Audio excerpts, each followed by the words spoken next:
Besides chemical changes, heat energy is responsible for biological changes also. जो ऊष्मा है, ऊष्मा से रासायनिक परिवर्तन हो रहा है, जो केमिकल चेंजेस हो रहा है, उसके साथ ही बायोलॉजिकल चेंजेस भी हो रहा है। हाँ, आज नहीं है। ठीक है, सुमन जो प्रॉब्लम केमिकल है चेंजेस क्या? होता इस नंबर है, से लगता नहीं है। उसके साथ ही हाँ, हम जैविक परिवर्तन के बारे में भी पढ़ रहे हैं इसमें.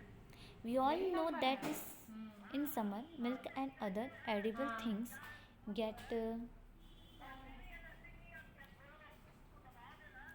stale, stale and spoil quickly. Bacteria responsible for spoiling this become तो more एक active हाँ, at मैं temperature सोच रही थी अलग 30 अलग degree घर में रहते Celsius होंगे to तो एक नंबर और 45 भी। degree हाँ, Celsius.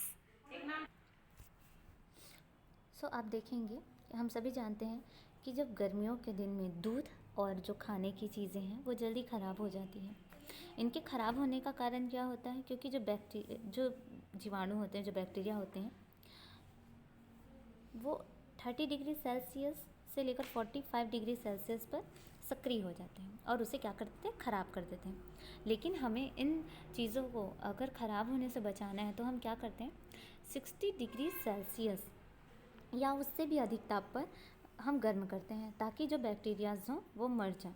इसलिए गर्मियों के दिन में जब दूध को ख़राब होने से बचाने के लिए हम उसे कई बार उबालते हैं और इसे उबालने की आवश्यकता भी होती है ताकि हम दूध को फटने से बचा सकें.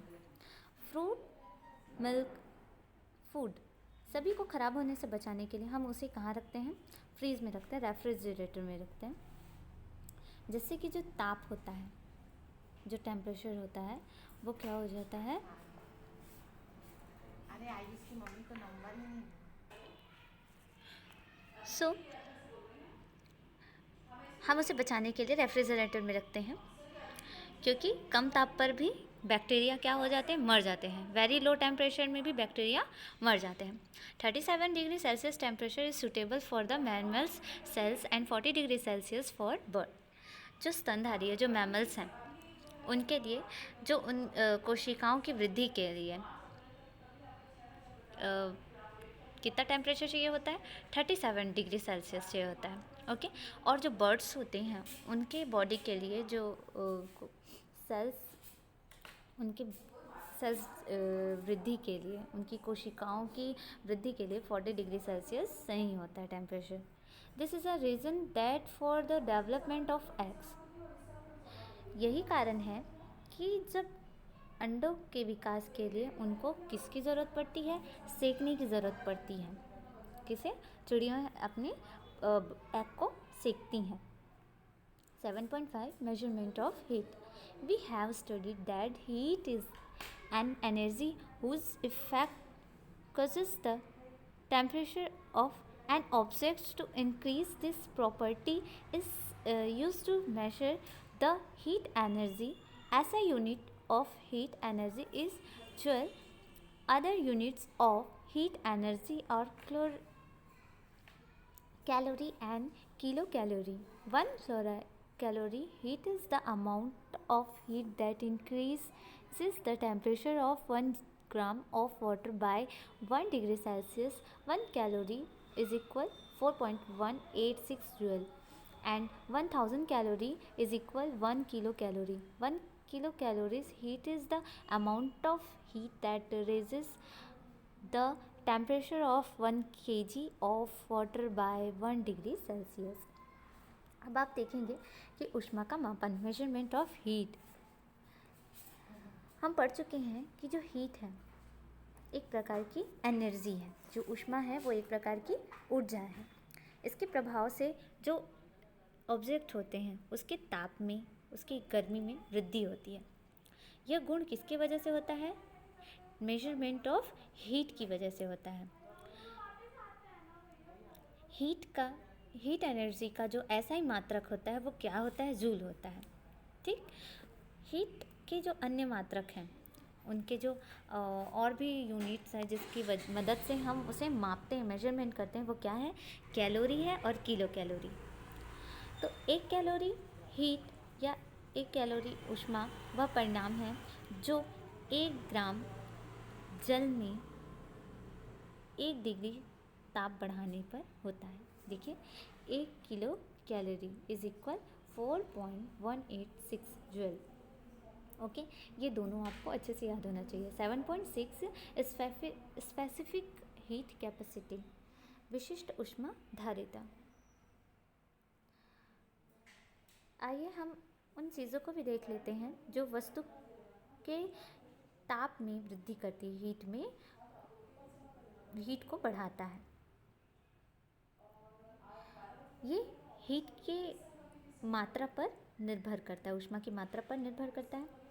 प्रयोग द्वारा हम यह पाते हैं कि किसी भी ऑब्जेक्ट, किसी भी वस्तु को गर्म करने के लिए ऊष्मा निम्न कारकों पर निर्भर करती है। कोई भी चीज़ अगर गर्म हो रही है या कितनी मात्रा में वो चीज़ गर्म हो जाएगी, ये किस पे डिपेंड करता है? 3 टॉपिक्स में डिपेंड करता है। फर्स्ट है मास ऑफ द ऑब्जेक्ट, वस्तु के द्रव्यमान पर। Larger the mass of the object, higher the required thermal energy for increasing the temperature by a fix amount. वस्तु का जो द्रव्यमान होता है वो जितना अधिक होगा, निश्चित रूप से ताप में आपको उतनी ही ज़्यादा वृद्धि करनी पड़ेगी। अगर आप 1 ग्लास पानी को गर्म करते हैं तो जितनी एनर्जी की ज़रूरत होगी, जितने टेम्परेचर की ज़रूरत होगी, वहीं अगर आप 2 ग्लास पानी गर्म करते हैं तो उसमें ज़्यादा टेम्परेचर की ज़रूरत होगी। ओके, बी है ताप वृद्धि, मतलब extent of the change in temperature. Higher the increase in temperature, larger is the thermal energy needed. जब आप वस्तु का ताप जितना अधिक बढ़ाया जाएगा, उतनी ही अधिक ऊष्मा की आवश्यकता होगी। सी, वस्तु के पदार्थ की प्रकृति, nature of the material of the object. वस्तु के पदार्थ की प्रकृति, to increase the temperature by the same amount object of different material with equal mass require different amounts of thermal energy. This energy needed depend on the nature of the material. आप भिन्न भिन्न जो different type के पदार्थ होते हैं उनमें सामान्य द्रव्यमान के ताप में समान वृद्धि के लिए अलग अलग टेम्परेचर के परिणाम की आवश्यकता होती है। ये पूर्णतः नेचर पर, मतलब प्रकृति पर निर्भर करता है। आप देख लेंगे सब्सटेंस और specific heat capacity joule KG.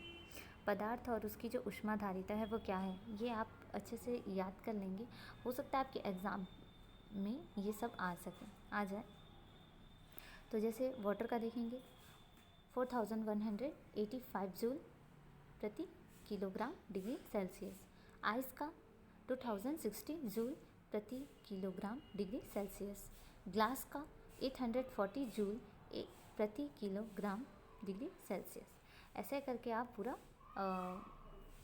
Points complete कर लेंगे। इसके साथ ही हम पढ़ लेते हैं थर्मामीटर के बारे में।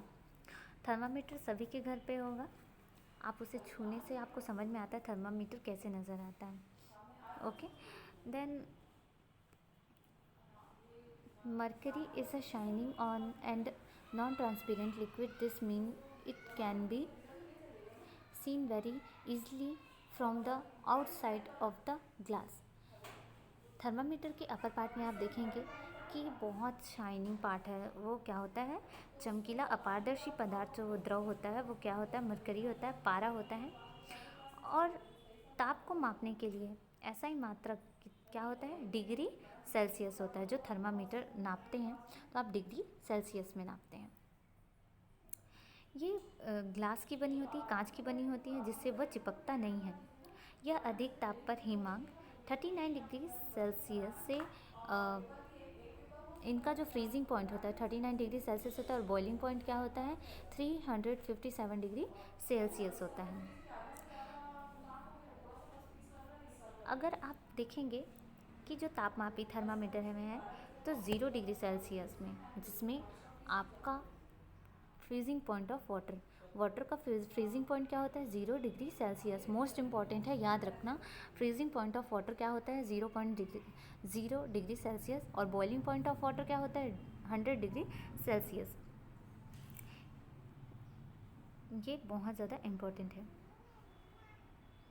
आप थर्मामीटर का यूज़ करके अपना बॉडी का टेम्परेचर नाप सकते हैं, वाटर का टेम्परेचर नाप सकते हैं, और ये कैसे काम करता है ये भी आपको समझ में आ जाएगा।